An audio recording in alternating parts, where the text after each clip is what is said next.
Salut bande de tarlouses. Alors, je vous ai manqué? Quoi? Non? Même pas un petit peu?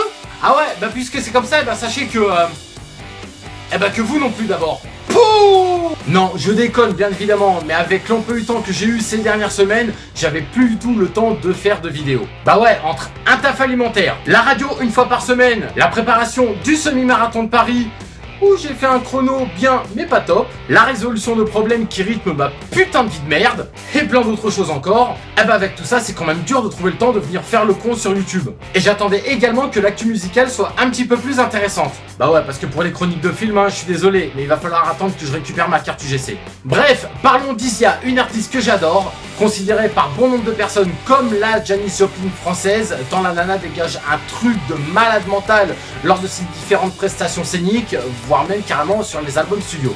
Isia vient donc de délivrer son 3e album studio intitulé La Vague, et...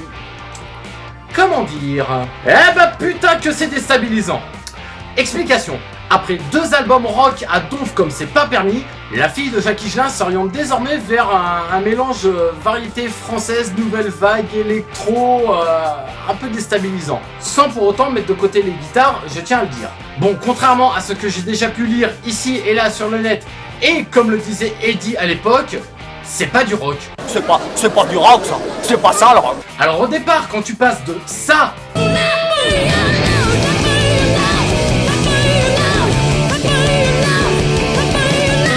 ou encore ça,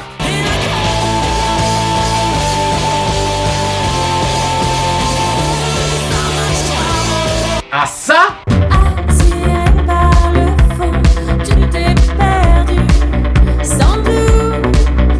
et t'as juste le sentiment d'avoir entendu un truc de malade mental pour qu'au final, ça te fasse mal au cul. Un peu comme si on te promettait un séjour complet à Disneyland tout frais payé, et qu'au final, on te ramenait à la piscinière. Mais dans un souci d'objectivité, l'album, on l'écoute quand même. Et au final, c'est très loin d'être mauvais, hein. Je parle bien de l'album, là, pas de la piscinière. Passé le changement de style, on découvre une Isia plus mature, chantant dorénavant en français, livrant des textes réfléchis avec une variété dans cette musique électropop mélangeant synthé, guitare, piano, ce qui devrait faire les belles heures de certaines radios. Le titre La Vague remplit son rôle de single fédérateur.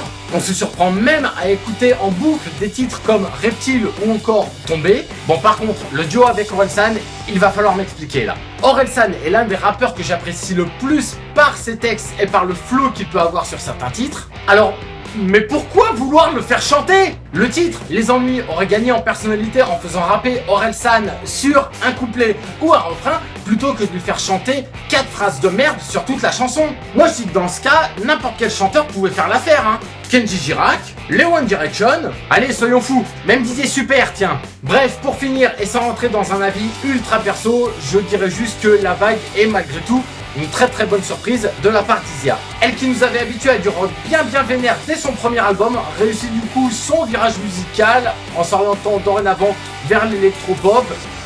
Et franchement, ça passe nickel.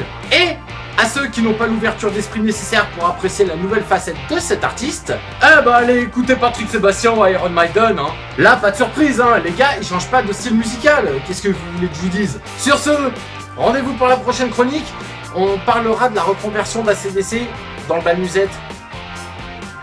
Non, je déconne.